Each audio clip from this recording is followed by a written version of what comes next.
स्वच्छता अभियानाची फक्त घोषणाबाजी आणि प्रत्यक्षात कंकराळी नदी बनली आहे गटारगंगा। हो, ऐकून धक्का बसतोय, पण हीच खरी परिस्थिती आहे डहाणू शहरातील। दुर्गंधीयुक्त नदी, कचऱ्याचे ढीग, मच्छरांचा सुळसुळाट दिसतोय। डहाणू शहराच्या मध्यातून वाहणारी कंकराळी नदी आज मलमूत्र आणि कचऱ्याने भरलेली आहे। केटीनगर, इराणी रोड, जलाराम मंदिर परिसरातल्या इमारतींमधून थेट सांडपाणी नदीत सोडलं जात आहे। प्लास्टिक, बाटल्या, अन्न कचरा काही नाही टाकलं जात। यामुळे आजूबाजूच्या परिसरात दुर्गंधीचं साम्राज्य पसरलंय। मच्छरांनी नागरिक हैराण झालेत आणि डेंग्यू मलेरियाचा धोका डोळ्यासमोर उभा ठाकलाय। किती वेळा निवेदन दिली, पण नगर परिषद झोपीत आहे की काय? हे स्वच्छ डहाणू कधी होणार?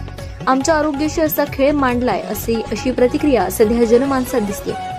डहाणू नगर परिषदेचे मुख्याधिकारी अक्षय गुडदे म्हणतात की गाळ काढण्याचे काम सुरू केलंय, लवकरच गटार सफाई होईल। पण प्रश्न असा की नागरिकांचं आरोग्य धोक्यात घालून किती दिवस ही ढिसाळ कारभार सुरू राहणार? नदीपत्रात गाळच नव्हे तर प्रशासनाचाही हलगर्जीपणा साचलाय आणि त्याचा खामियाजा भोगतोय सर्वसामान्य नागरिक। स्वच्छतेवर करोडो रुपये खर्च करणाऱ्या डहाणू परिषदेने या बातमीचा बोध घेऊन अचूक शोध घ्यावा हीच अपेक्षा।